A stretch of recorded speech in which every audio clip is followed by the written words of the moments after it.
Hallo zusammen und willkommen zu einer neuen Folge von Michaels Modellbaustube. Heute gehen wir der Frage nach, ob der Antistatikpinsel von Tamiya ein sinnvolles oder eher sinnloses Hilfsmittel ist. Also, bis gleich! Stehen fertige Modelle nicht in einer gut verschlossenen Vitrine oder unter einer Acryl- oder Glasglocke, dann sind sie, wie so vieles im Haushalt, ganz fiese Staubfänger. Doch was wäre die Modellbauindustrie, wenn sie für dieses Problem nicht auch eine Lösung hätte? Es gibt nämlich sogenannte Antistatikpinsel. Und der bekannteste Vertreter seiner Zunft, das ist dabei der von Tamiya. Und ehrlich gesagt kommt mir auch gerade kein anderer in den Sinn. Doch was macht diesen Pinsel noch so speziell, dass er den doch hohen Preis jenseits der 20 Euro rechtfertigt? Ganz einfach. Er befreit das Modell nicht nur vom Staub, sondern sorgt er dafür, dass sich so schnell keiner mehr absetzt. Doch Moment mal, Modelle abstauben? Ist das nicht heikel? Ja, denn viele Modelle haben sehr filigrane Teilchen, die schon beim bloßen Anschauen abbrechen. Warum sollte man da also mit einem Pinsel drüber gehen?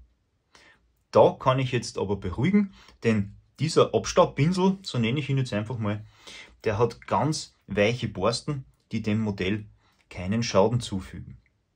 Als Beispiel habe ich euch da diesen Formel 1 Flitzer mitgenommen.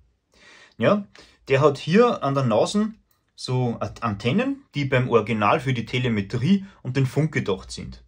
Würde man da jetzt mit einem handelsüblichen Staubentferner dran gehen, wenn überhaupt, dann ist die Gefahr sehr groß, dass die Antennen abbrechen. Der Pinsel hingegen, der gleitet da ganz sanft rüber, ja, und beschädigt da gar nichts. Ne? Nimmt einfach nur den Staub mit. Tolle Sache, oder? Und für schwer zugängliche Bereiche, da hat diese Gerätschaft noch einen kleinen Pinsel da hinten im Schaft versteckt. Doch Achtung, der ist etwas fester und wirklich nur für Teile gedacht, die nicht so leicht abbrechen können.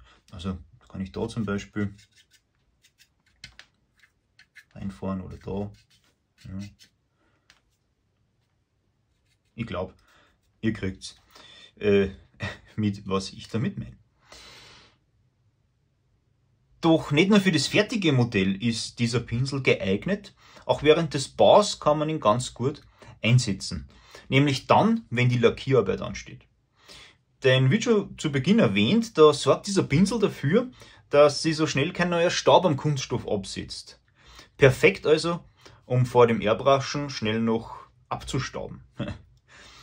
Muss aber dazu sagen, kleine Staubfunzeln, die gibt es immer, aber die Gefahr, die davon ausgeht, die lässt sich so mit so etwas ein bisschen minimieren. Ja, macht jetzt so ein Antistatikpinsel Sinn oder ist sowas ein kompletter Unsinn? Mein Fazit ist klar, er macht auf jeden Fall Sinn. Ich persönlich reinige meine Modelle zweimal im Jahr, beziehungsweise wenn es auf eine Ausstellung geht. Da möchte ich den Pinsel echt nicht mehr missen. Und vor dem Lackieren, ja, da hat er sich auch schon mehr wie einmal bewährt.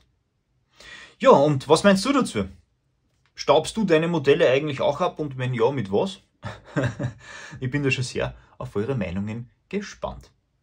Ja, und bis zur nächsten Folge, da wünsche ich wie immer eine gute Zeit und viel Spaß beim Modellbau. Euer Michael.